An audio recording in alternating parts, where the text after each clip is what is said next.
আপনার কপাল যতই খারাপ হোক, এশার নামাজের পরে দোয়াটি 11 বার পাঠ করুন, আপনার ভাগ্য পরিবর্তন হয়ে যাবে।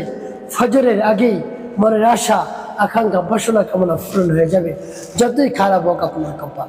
প্রিয় ভাই বোনেরা, দোয়াটি আপনি 11 বার পাঠ করুন এশার নামাজের পর, দেখবেন আপনি কি পেয়ে গিয়েছেন। প্রিয় ভাই বোনেরা, আপনি অনেক সমস্যার মধ্যে পড়ে গিয়েছেন, কোনো দিক আপনি খুঁজে পাচ্ছেন না, বিপদের কারণে চতুর্দিক থেকে আপনার উপর বিপদ, কঠিন রোগে আক্রান্ত হয়ে পড়েছেন।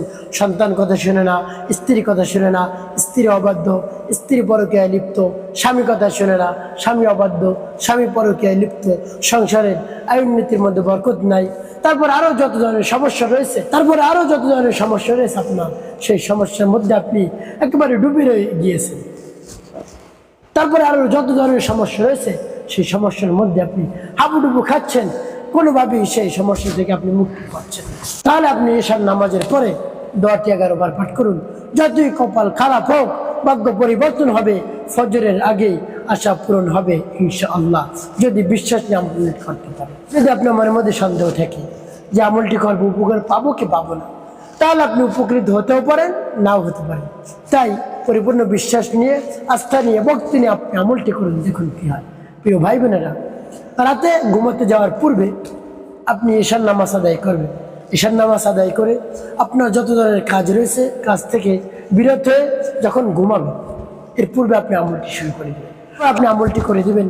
কি করতে হবে? শুরুতে উত্তম রূপে পবিত্রতা অর্জন করবেন, তারপরে আপনি বিছানায় বসবেন, কেবলামুখী হয়ে বসবেন, আর বিছানাটা উত্তম রূপে ঝাড়বেন। কেমন করে? 3 বার বিসমিল্লাহির রহমানির রহিম বলে 3টা এভাবে ঝাড়া দেবেন। যে কোনো কাপড় দিয়ে হোক, যে কোনো বস্তু দিয়ে হোক, আপনি ঝাড়া দেবেন। দিয়ে তারপরে আপনি বিছানায় বসে আমলটি শুরু করবেন।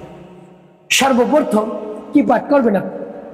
আপনার জীবনের গুনার কথা স্মরণ করে ক্ষমা প্রার্থনা করেন, আস্তাগফিরুল্লাহ আস্তাগফিরুল্লাহ, বা পূর্ণ ইস্তেগফারটি আপনি পাঠ করতে পারেন।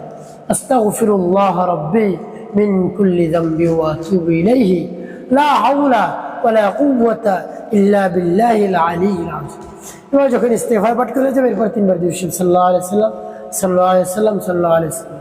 ইস্তেগফার দুরূদ শরীফ পাঠ করে হয়ে গেলে সেই দোয়াটি পাঠ করবেন। প্রিয় ভাই বোনেরা, যখন পাঠ করবেন, এর পূর্বে আল্লাহ রাব্বুল আলামিনের কাছে বলবেন, হে আল্লাহ, আমি গভীর রজনীতে ঈশান নামাজের পরে ঘুমাতে যাওয়ার পূর্বে এই আমলটি করতেছি।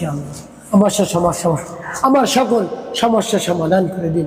আমার ভাগ্য যদি খারাপের দিকে থাকে, আল্লাহ অকল্যাণকারের দিকে যদি থাকে, পরিবর্তন হয়ে যায় আল্লাহ, তাহলে আমার ভাগ্যটা আল্লাহ সৌভাগ্য পরিণত করে দিন। এভাবে মন খুলে প্রাণ ভরে বিশ্বাস নিয়ে বলবেন, দেখবেন আল্লাহ রাব্বুল আলামিন অবশ্যই আপনার মনের আশা, আকাঙ্ক্ষা, বাসনা, কামনা পূরণ করে দিবেন। বলবেন, হে আল্লাহ, আমার স্ত্রীকে বাধ্য করে দিন, আমার স্বামীকে বাধ্য করে দিন, আমার সন্তানকে বাধ্য করে দিন। আমি কঠিন রোগে আক্রান্ত হয়ে পড়েছি, রোগ থেকে মুক্তি দান করুন। এবং রব্বুল কারীমের কাছে বলবেন মন খুলে প্রাণ ভরে, হে আল্লাহ, আমার সংসারে অভাব আনন্দ লেগেই থাকে, কোনোভাবেই অভাব দূর হচ্ছে না, আপনি সমস্যার সমাধান করে দিন। এভাবে রব্বুল কারীমের কাছে বলবেন, দেখবেন অবশ্যই সমস্যা সমাধান হয়ে যাবে ইনশাআল্লাহ। তো প্রিয় ভাই বোন, এভাবে বলে তারপরে আপনি সেই দোয়াটি পাঠ করবেন। সেই দোয়াটি আমি বলে দিচ্ছি। তার পূর্বে সকলের কাছে একটি অনুরোধ থাকবে, যখন ভিডিওটি দেখবেন আমলটি শেখার জন্য না টেনে না কেটে দেখবেন, তাহলে আপনি সঠিক নিয়মে আমলটি করতে পারবেন। আর যদি টেনে টেনে কেটে কেটে দেখেন, তাহলে দেখা যায় অনেক জায়গায় বাদ পড়ে যাবে, আপনি সঠিক নিয়মে আমলটি করতে পারবেন না। তাহলে চলুন সেই দোয়াটি কি জেনে নেওয়া যাবে। সেই দোয়াটি পাঠ করে পরবর্তী কি কি করবেন বলে দিচ্ছি। আগে সেই দোয়াটি বলে নেই, আপনার ভাগ্য আল্লাহ রাব্বুল আলামিন পরিবর্তন করে দেবেন, যদি বিশ্বাস নিয়ে আপনি এই দোয়াটি পাঠ করতে পারেন। পাঠ করে কিভাবে আপনি ঘুমিয়ে পড়বেন, কি কি বলে আমি সব বলে দিচ্ছি। আমি আগে দোয়াটি বলে নেই। বিসমিল্লাহির রহমানির রহিম, ইয়া কাদিয়াল হাজাত, ইয়া কাদিয়াল হাজাত, ইয়া কাদিয়াল হাজাত, ইয়া কাদিয়াল হাজাত। এবার যখন পাঠ করা যাবে একটি ফু দেবেন, তারপর আপনি আবার পাঠ করবেন, বিসমিল্লাহির রহমানির রহিম, ইয়া কাদিয়াল হাজাত, ইয়া কাদিয়াল হাজাত, ইয়া কাদিয়াল হাজাত, ইয়া কাদিয়াল হাজাত। পাঠ করে সবাই। তারপর আপনি মনে ধরে নিয়ে আবার পাঠ করবেন বিসমিল্লাহির রহমানির রহিম ইয়া কাদিয়াল হাজাত ইয়া কাদিয়াল হাজাত ইয়া কাদিয়াল হাজাত ইয়া কাদিয়াল হাজাত।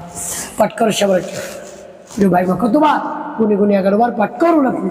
তারপরে আপনি পাঠ করবেন ইয়া যাল জালালি ওয়াল ইকরাম ইয়া যাল জালালি ওয়াল ইকরাম ইয়া যাল জালালি ওয়াল ইকরাম। এভাবে আপনি পাঠ করবেন। এটা আপনি 11 বার পাঠ করবেন। যখন পাঠ করে হয়ে যাবে শেষে আপনি 9 বার দুরূদ ইব্রাহিম পাঠ করবেন গুনে গুনে, একবারে যেন কম না হয়। اللهم صل على محمد وعلى ال محمد كما صليت على ابراهيم وعلى ال ابراهيم انك حميد مجيد. اللهم بارك على محمد وعلى ال محمد كما باركت على ابراهيم وعلى ال ابراهيم انك حميد مجيد. اللهم صل على محمد وعلى ال محمد كما صليت على ابراهيم وعلى ال ابراهيم انك حميد مجيد. اللهم بارك على محمد وعلى ال محمد كما باركت على ابراهيم وعلى ال ابراهيم انك حميد مجيد.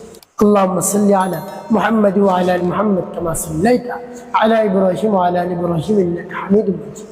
اللهم بارك على محمد وعلى ال محمد كما باركت على ابراهيم وعلى ال ابراهيم انك حميد مجيد. এভাবে যখন দুরূদ ইব্রাহিম পাঠ করে যদি প্রিয় ভাই আপনার আমলটি করা শেষ।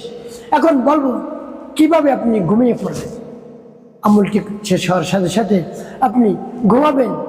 ঘুমানোর পূর্বে আল্লাহ রাব্বুল আলামিনের কাছে হাত উত্তোলন করবেন, আল্লাহ আমার সব কিছুই উল্টো দিকে পরিবর্তন হচ্ছে। হ্যাঁ আল্লাহ আমাকে সৌভাগ্যবান বানিয়ে দেন, আমার ভাগ্যটাকে পরিবর্তন করে দিন আল্লাহ, ভালোর দিকে, আল্লাহ মঙ্গলের দিকে, কল্যাণের দিকে পরিবর্তন করে দিন আল্লাহ। অকল্যাণকার যত বিষয় রয়েছে সব বিষয় আপনি আমার থেকে দূর করে দিন আল্লাহ। এভাবে বলবেন, যত ধরনের সমস্যা রয়েছে সেই সমস্যার কথা বলবেন, অবশ্যই সমস্যা দূর হয়ে যাবে। এভাবে বলে মোনাজাত করে তারপরে আপনি ঘুমাবেন সুন্নত তরিকায়। কেমন করে সুন্নত তরিকায়? আপনি মাথার নিচে হাত দিবেন, হাত দিয়ে তারপরে কিবলামুখী হয়ে আপনি ঘুমাবেন। আল্লাহুম্মা বিসমিকা আমুতু ওয়া আহইয়া, এই দোয়াটি পাঠ করে এবং বলবেন, আল্লাহ আমি আমলটি করে ঘুমিয়ে পড়লাম। ফজরের আগে আমাকে সুসংবাদ আপনি জানিয়ে দিয়েন আল্লাহ, স্বপ্নের মাধ্যমে হলেও আমাকে সুসংবাদ আপনি জানিয়ে দিয়েন। আমি ঘুমিয়ে পড়লাম আপনার শরণাপন্ন হয়ে, আপনার নাম নিয়ে, আপনার নামের জিকির করে, এভাবে পাঠ করে ঘুমিয়ে পড়লাম, আপনি সমস্যার সমাধান করে দিন আল্লাহ। এভাবে যদি ঘুমিয়ে পড়তে পারেন এবং এবং এবং বলবেন, আল্লাহ ফজরের নামাজ আমাকে পড়ার তৌফিক দান করে দিন, ফজরের সময় আমাকে জাগ্রত করে দিন, আমি যেন ফজরের নামাজ আদায় করতে পারি। এভাবে বলে ঘুমিয়ে পড়বেন, দেখবেন সকল সমস্যা রব্বে কারীম সমাধান করে দিয়েছেন ইনশাআল্লাহ। একটি কাজ করতে হবে, 5 ওয়াক্ত নামাজ আদায় করতে হবে, মানুষের কল্যাণে খেদমতের কাজ করবেন, অবশ্যই আপনার জীবন হবে সুখময় এবং শান্তিপূর্ণ ইনশাআল্লাহ।